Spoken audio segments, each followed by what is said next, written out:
మన ప్రభువును రక్షకుడైన యేసుక్రీస్తు నామాన్ని బట్టి మీకు అందరికీ వందనాలు చెల్లిస్తున్నాను.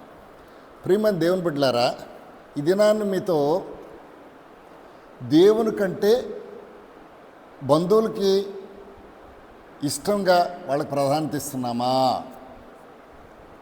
ఈ మాటలు మనము ధ్యానం చేద్దాం. ప్రియమైన దేవుని బిడ్డలారా, మీ వీడియోస్ ఇంచుమించుగా 15-16 నిమిషాల కంటే ఎక్కువ మీకు పంపించట్లేదు.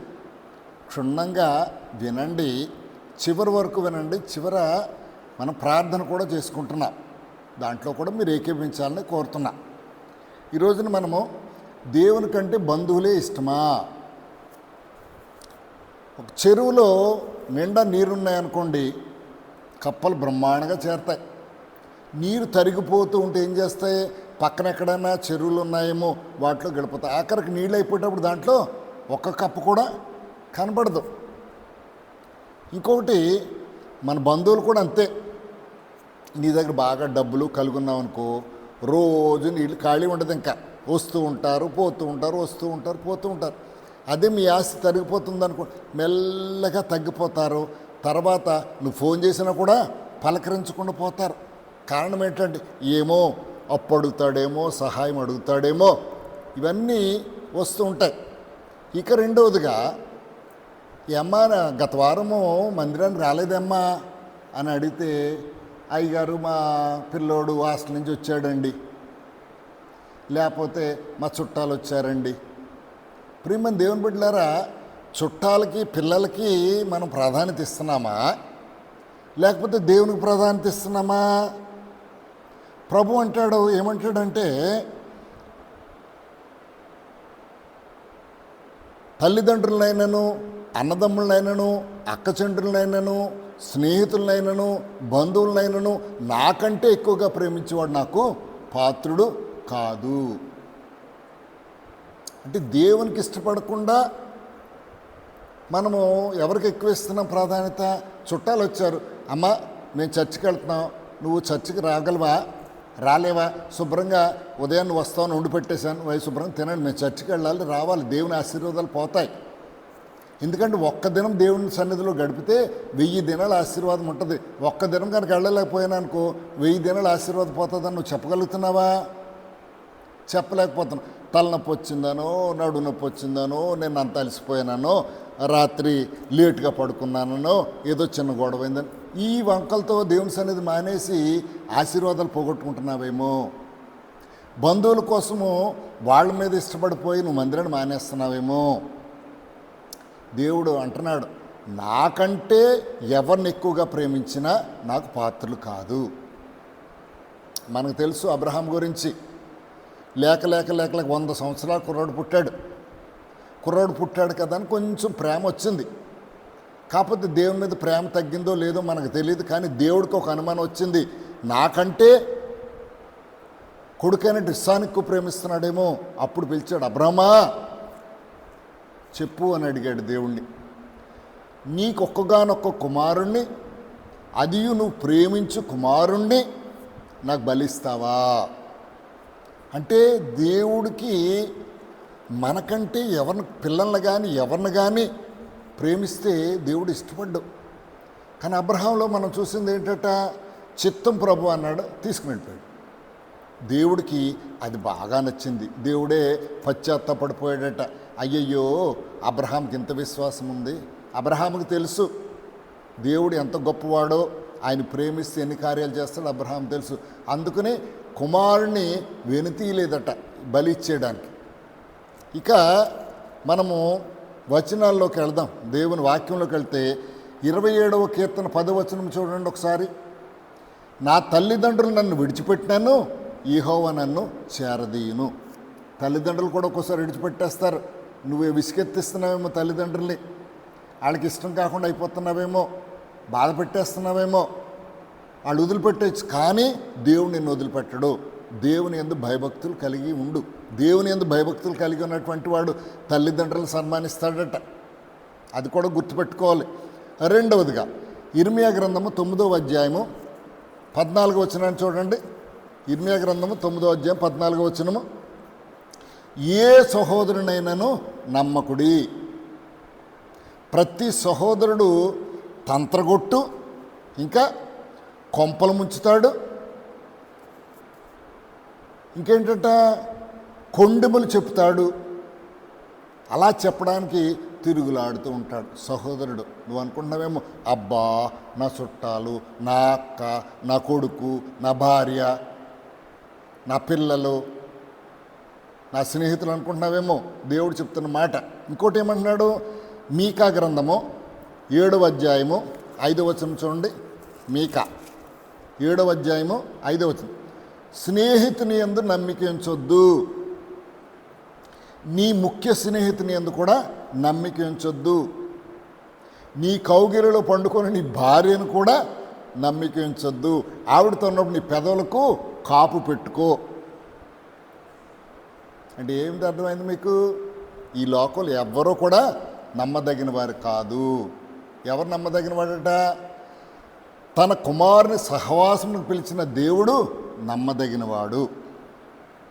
ప్రియమైన దేవుని బిడ్డలారా, దేవుడు అందుకంటాడు, తల్లినైనను, తండ్రినైనను, కుమారులైనను, బంధువులైనను, స్నేహితులైనను నాకంటే ఎక్కువగా, వాళ్ళు ప్రేమించొద్దని అంటలేదు, కానీ నాకంటే ఎక్కువగా ప్రేమించేవాడు నాకు పాత్రుడు కాదు.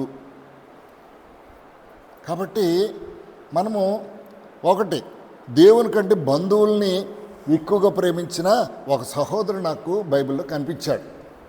ఒకసారి చూద్దాం దేవుని పని కంటే. అపొస్తలుల కార్యాల్లోకి వెళ్తే పౌలు గురించి మనకు తెలుసు. సంఘాన్ని హింసించినటువంటి వాడు. కానీ ప్రభు అయిన యేసుక్రీస్తు దమస్కు వెళ్ళే దారిలో ఆకాశం నుంచి మాట్లాడి పెద్ద మెరుపు వచ్చి కళ్ళు పోతాయి. ఆ కళ్ళు పోయినప్పుడు తడువులాడుకుంటున్నాడు.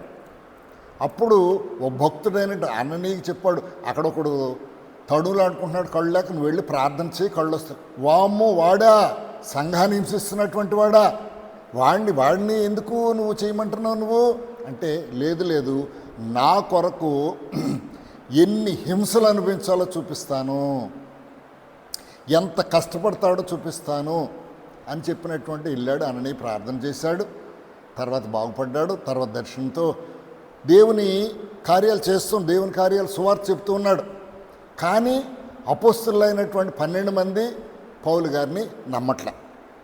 అప్పుడే చాలా బాగా దేవుళ్ళు ఎదుగుతున్నటువంటి బర్నాబా, మీరు గుర్తుపెట్టుకోండి, బర్నాబా, ఇతను పౌలుని తీసుకెళ్ళి అపోస్తలులతో చెప్పి, ఇతడు దమస్కు వెళ్ళే దారిలో దేవుని దర్శనాన్ని పొందాడు, చాలా భక్తిపరుడు, ఇంతకుముందు పనికిరాని వాడే, ఇప్పుడు దేవునికి ప్రయోజనకరమైన వాడు, మీరు నమ్మండి అని చెప్పినప్పుడు అందరూ పౌలుని ఏం చేసుకున్నారు? చేర్చారు. తర్వాత మనకు తెలుసు, పౌలు గారు 3 సార్లు ప్రయాణమై వెళ్ళాడు సువార్త దండయాత్రలో. మొదటి దండయాత్రలో పౌలుతో పాటు ఈ బర్నాబాతో పాటు మరికొంతమంది, ఇంకొక ఆయనట యోహాను, ఆయన పేరు యోహాన్, మార్కు అని మారు పేరు కలిగినటువంటి యోహాన్, వీళ్ళందరూ కలిగి వెళ్ళారు.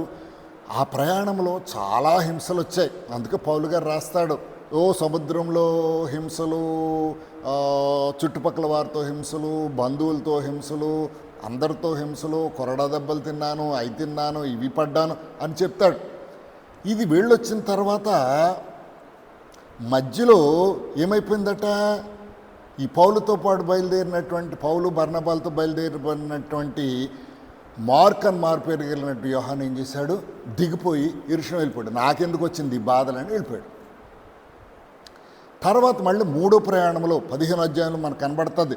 3వ ప్రయాణం మళ్ళీ పౌలు, బర్నాబా మరికొంతమంది సువార్తకు బయలుదేరుతున్నారు. ఈయనేం చేశాడు? బర్నాబా ఏమన్నాడు? మొన్న మనతో మానేశాడు కదా మార్కు అని, అతను తీసుకెళ్దామన్నాడు. పౌలు ఏమన్నాడు? అబ్బాయి సువార్త పరిచర్యకు మానేశాడు, మనం విడిచిపెట్టి వచ్చేసాడు, మన కష్టాల్లో శ్రమల్లో ఉన్నామని అలాంటి తీసుకెళ్ళడానికి వీల్లేదు. లేదు వెళ్ళాలి, అతను తీసుకెళ్ళాలి అన్నాడు. ఎందుకు తీసుకెళ్ళాలి అన్నాడు?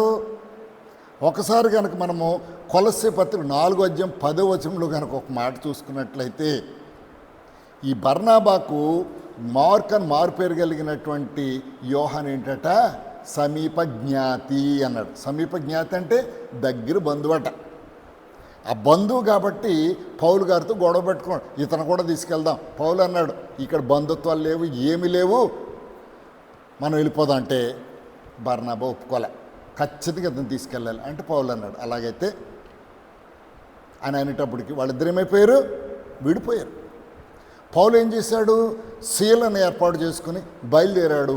అక్కడి నుంచి పౌలు శీల అనేకమైన ప్రయాణాలు చేశాడు.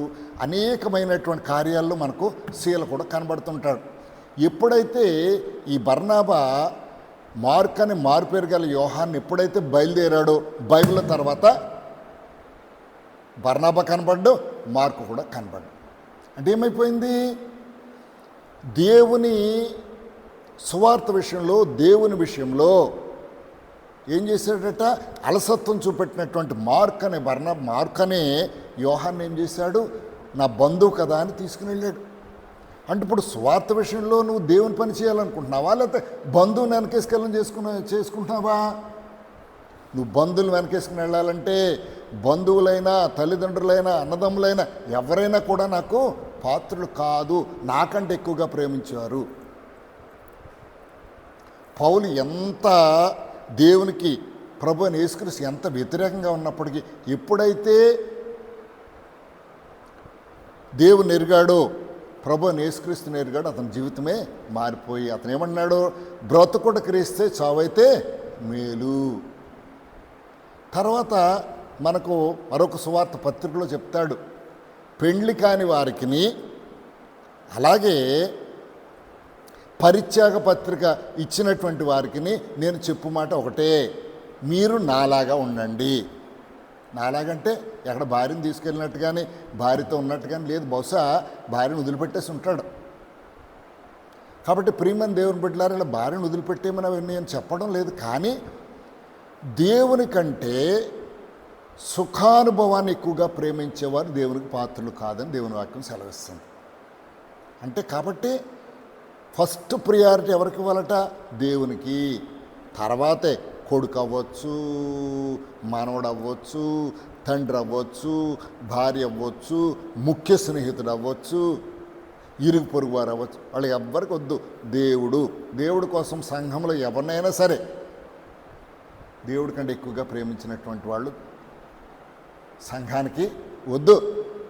నాకు ఆ పని ఉందండి, ఈ పని ఉందండి రాలేదండి, మా చుట్టాలు వచ్చారండి, లేకపోతే వాళ్ళు అక్కడికి వెళ్ళాలండి, ఏదో బంధువులు పెళ్ళి ఉందండి, అది ఇంపార్టెంటా? వాళ్ళు నీతో వస్తారా? దేవుడు మాత్రమే.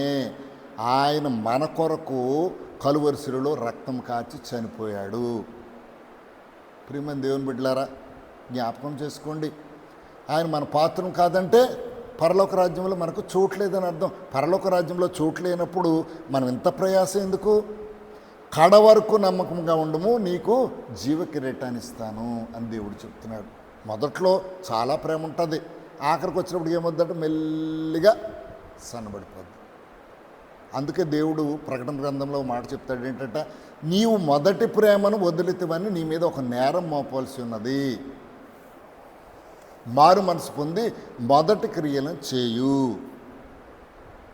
మనం ఎన్ని చెప్తున్నా కూడా, ఎన్ని చెప్పండి, ఎన్ని అవనివ్వండి, మనం బంధువులకి ఇచ్చినటువంటి ప్రిఫరెన్స్, స్నేహితులకి ఇచ్చినటువంటి ప్రిఫరెన్స్, భార్యకి ఇచ్చినటువంటి ప్రిఫరెన్స్, భర్తకి ఇచ్చిన ప్రిఫరెన్స్ దేవుడికి మనం ఇవ్వట్లేదు. వాళ్ళకి వచ్చిందంటే ఒక ఆదివారం పోన్లే ఏమైపోయింది అనుకుంటున్నావే, కానీ అయ్యో ఒక ఆదివారం దేవుని ఆశీర్వాదం లేకపోతే ఎలాగని మనం ఆలోచించట్లేదు. కాబట్టి ప్రియమైన దేవుని బిడ్డలు మరలా చెప్తున్నాను, ఫస్ట్ ప్రియారిటీ దేవుని మందిరానికి ఇవ్వండి. ఫస్ట్ ప్రియారిటీ దేవుని ప్రేమించడానికి ఇవ్వండి. తర్వాత ఎవరిని ప్రేమించొద్దు అనట్లేదు, కానీ అక్కడ లెక్క వేసుకుంటే లెక్కలో చూసుకోవాలి. ఫస్ట్ దేవునికి, తర్వాత మిగతా వాటికి. అది గుర్తుపెట్టుకోండి. ఎప్పుడైతే మనం అలా ఉండగలుగుతామో దేవుడు మనల్ని మరింతగా ఇష్టపడతాడు, మరింత దీవెనలతో మనల్ని నింపుతాడు. ఈ మాటలు దేవుడు దీవించునుగాక. ఆమేన్. ప్రియమైన దేవుని బిడ్డలారా, ప్రార్థన చేసుకుందాం. తల వంచండి. కృపామయుడ, కనికరం కలిగినటువంటి మా దేవ, మీ పరిశుద్ధ నామానికి వందనాలు చెల్లిస్తున్నాం ప్రభువా. దేవుని కంటే బంధువులు, దేవుని కంటే సుఖానుభవమా నాయన? ఈ పరిస్థితుల్లో తండ్రి, ఈ తల్లిదండ్రులనైనాను, భూములనైనాను, అక్క చెల్లెలనైనాను, అన్నదమ్ములనైనాను నాకంటే ఎక్కువగా ప్రేమించాడు నాకు పాత్రుడు కాదని మీరు సెలవిచ్చున్నారు. ప్రభువా, ఎవరిని నమ్మొద్దు, ఎవరు విడిచిపెట్టినా నేను విడిచిపెట్టను అని సెలవిచ్చినటువంటి దేవుడు.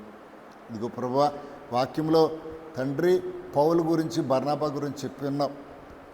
ఇదిగో బర్నాబా తన బంధువుని నాయన సువార్త పట్టుకెళ్ళని అనుకున్నాడు, కానీ దేవుని విడిచిపెట్టాడు అన్న సంగతి మర్చిపోయాడు. కాబట్టి ప్రభు అక్కడి నుంచి బర్నాబా మరి ఇంకా పరిశుద్ధ గ్రంథంలో కనిపించలేదు అంటే నీకు పాత్రుడు కాదని అర్థమవుతుంది. ప్రభు అలా కాకుండా మా మనసుల్ని నీ వైపు మాత్రం ఉండేలాగా, ఇదిగో అందరికంటే నిన్ను మాత్రమే ఎక్కువగా ఘనపరిచే వరంగా, నిన్ను మాత్రం ఎక్కువగా ప్రేమించేవారుగా మమ్మల్ని ఉంచండి. ఏకీభిస్తున్న ప్రతి బిడ్డని నన్నును మీ కృపలో జ్ఞాపకం చేసుకోమని యేసుక్రీస్తు పరిశుద్ధ నామములో ప్రార్థించి స్తుతించి వేడుకొనుచున్నాను తండ్రి, ఆమేన్. ప్రియమైన దేవుని బిడ్డలారా, నేను పంపిస్తున్న వీడియోస్ మీకు నచ్చినట్లయితే లైక్ చేయండి, కొంతమంది పంపించడానికి షేర్ చేయండి. లేదు అనుదినము ఈ వాక్యం కావాలనుకుంటున్నప్పుడు, లేదు కొన్ని మిస్ అయిపోయారేమో, ఈవేళ మీరు సబ్స్క్రైబ్ చేసుకున్నప్పుడు పాత వీడియోస్ వెళ్ళండి, యూట్యూబ్లోకి వెళ్ళండి. అనేకమైనటువంటి గొప్ప గొప్ప బైబిల్ రహస్యాలన్నీ దేవుడు మనకు చూపిస్తున్నాడు. వాటన్నిటినీ చూడండి. నా సాక్షి జీవితాన్ని చూడండి. నేను జాయింట్ కలెక్టర్గా ఉండి దేవుని సేవకు ఎలాగొచ్చానో కూడా మీకు అర్థమవుతుంది. ఈ మాటలు దేవుడు దీవించునుగాక. ఆమేన్.